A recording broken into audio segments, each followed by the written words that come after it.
अर्जुन बस से उतरा। उसके पैरों के चारों ओर धूल घूम रही थी। कमलपुर, उसका पैतृक गांव। वह यहाँ कई सालों बाद लौटा था और हर चीज उसे अतीत की याद दिला रही थी। उसे अपने पैरों के नीचे की मिट्टी की गर्माहट को महसूस किए हुए सालों बीत चुके थे। यह वही मिट्टी थी जिसमें उसने अपने बचपन के दिन बिताए थे। पुरानी यादें उसके दिल को छू गईं।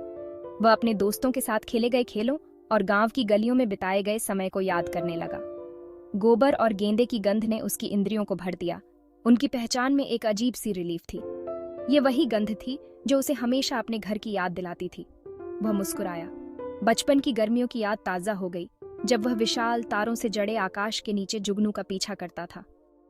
उन रातों की ठंडक और जुगनुओं की चमक उसे अब भी याद थी।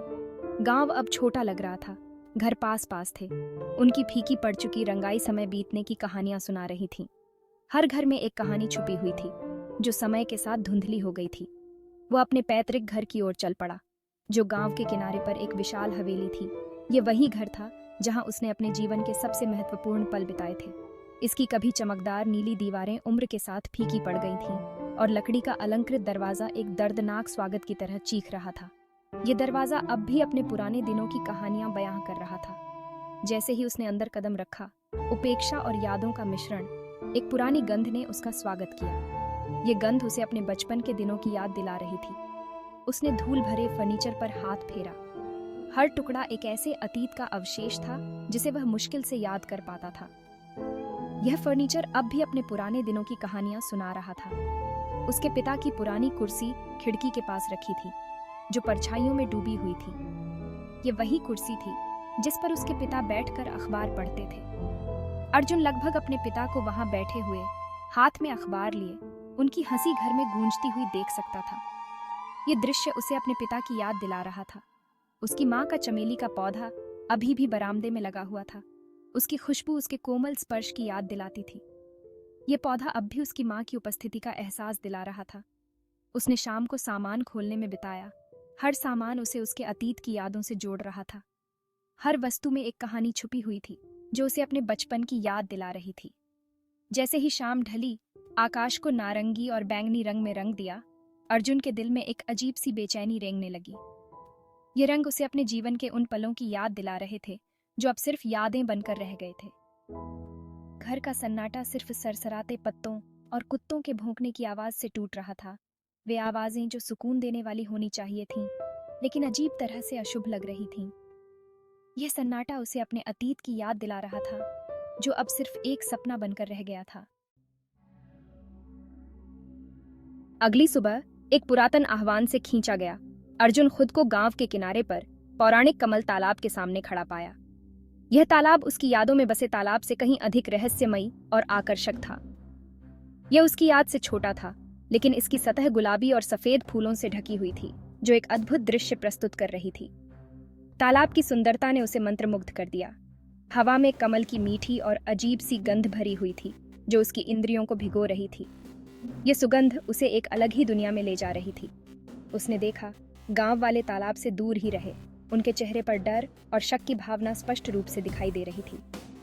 ये देखकर अर्जुन को और भी अधिक जिज्ञासा हुई। इंटरेस्टेड होकर वह बरगद के पेड़ की छाया में ढेर सारे बुजुर्गों के पास पहुंचा, जो अपने हुक्के का कश ले रहे थे। उनकी आंखों में अनुभव और कहानियों का भंडार था। उसने उन्हें विनम्रता से नमस्ते किया। उसके शब्दों का जवाब सतर्क नजरों से मिला। बुजुर्गों की आंखों में एक अजीब सी चमक थी। यह श्रापित है जवान, इससे दूर रहना ही बेहतर है। उनकी आवाज में एक गंभीर चेतावनी थी। जब उसने तालाब के बारे में पूछा, तो समूह पर एक बेचैनी छा गई। हर कोई एक दूसरे की ओर देखने लगा, जैसे कि कोई भयानक रहस्य छिपा हो। एक आदमी, जिसका चेहरा झुर्रियों का नक्शा था, ने अपना गला साफ किया और बोला। उसकी आवाज सूखी और कर्कश थी। उसकी आंखों में एक गहरी चिंता थी। अर्जुन ने अधिक जानकारी के लिए दबाव डाला, लेकिन लोग, उनके होंठ डर या अंधविश्वास से बंद थे। उन्होंने आगे कुछ भी बताने से इनकार कर दिया। यह रहस्य और भी गहरा हो गया। उसने उन्हें धन्यवाद दिया और जाने के लिए मुड़ा। उसके अंदर जिज्ञासा और बेचैनी का एक अजीब सा मिश्रण उबल रहा था। वह जानता था कि उसे इस रहस्य का पता लगाना ही होगा। जैसे ही वह चला गया, वह अपनी पीठ पर उनकी निगाहों को महसूस कर सकता था, ठंडी और भारी, पत्थरों की तरह। ये निगाहें उसे और भी बेचैन कर रही थी। सूरज ने उसे गर्म कर दिया लेकिन उसकी रीढ़ की हड्डी में एक सिहरन दौड़ गई। यह सिहरन उसे बार बार तालाब की ओर खींच रही थी। वह इस भावना को नहीं झटक सका कि वह किसी प्राचीन और भयावह चीज पर ठोकर मार चुका था, कुछ ऐसा जो कमल के तालाब की शांत सुंदरता के नीचे छिपा हुआ था। यह रहस्य उसे चैन से बैठने नहीं दे रहा था। तालाब पर हुई मुलाकात ने अर्जुन को जवाब से ज्यादा सवालों के साथ छोड़ दिया। वह सोच में डूबा रहा, तालाब की गहराइयों में छिपे रहस्यों को समझने की कोशिश करता रहा। उसने अगले कुछ दिन कमलपुर की खोजबीन में बिताए, शापित तालाब के रहस्य को जोड़ने की कोशिश की। गांव की हर गली, हर मोड़ पर उसे कुछ नया और अजीब देखने को मिला। उसने ग्रामीणों से बात की, लेकिन उनके होंठ डर और अनिच्छा के अजीब मिश्रण से बंद थे। उनकी आंखों में छिपा डर अर्जुन को और भी बेचैन कर देता था। वे धीमे स्वर में बोलते थे, उनके शब्द गूढ़ और चोरी छिपे थे। जब भी उनका जिक्र होता तो उनकी निगाहें घबराहट भरी नजरों से तालाब की ओर देखती थीं। ऐसा लगता था जैसे तालाब में कुछ अनकहा रह गया हो। वह गांव में घूमता रहा, नज़ारों और आवाज़ों को देखता रहा, कोई सुराग खोजने की कोशिश करता रहा। अतीत की कोई फुसफुसाहट जो रहस्य को उजागर कर सके। हर कोने में उसे कुछ न कुछ अजीब और रहस्यमय महसूस होता था। वह गांव के किनारे पर स्थित प्राचीन काली मंदिर गया, जिसका अंधेरा आंतरिक भाग अगरबत्ती और डर की गंध से महक रहा था। मंदिर की दीवारों पर उकेरी गई कहानियां भी उसे कुछ संकेत देने की कोशिश कर रही थीं। वह नदी के किनारे बैठ गया, क्योंकि धोबी महिलाएं चट्टानों के खिलाफ कपड़े पीट रही थीं। उनकी लयबद्ध गति हवा की फुसफुसाहट के लिए एक सम्मोहक प्रतिरूप थी। नदी की शांत धारा में भी उसे कुछ अनकहा सुनाई दे रहा था। उसने गांव के बुजुर्गों को बहादुरी और विश्वासघात, प्रेम और हानि की प्राचीन कहानियों को दोहराते हुए सुना। उनकी आवाजें गांव के अतीत की एक समृद्ध तस्वीर बुनती हैं। उनकी कहानियों में भी तालाब का जिक्र बार बार आता था, लेकिन तालाब का रहस्य मायावी बना रहा, गायब टुकड़ों के साथ एक पहेली।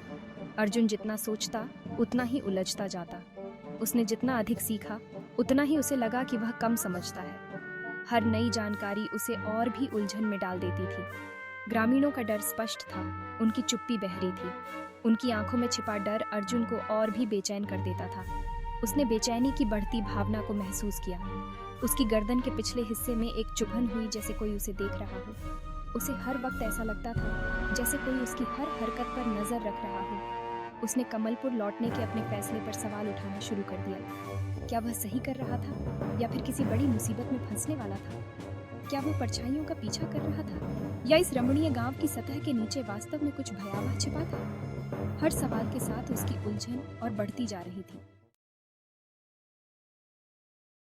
एक शाम जब अर्जुन बरामदे में बैठा अपनी चाय की चुस्की ले रहा था और सूर्यास्त को देख रहा था, तो एक युवती उसके पास आई।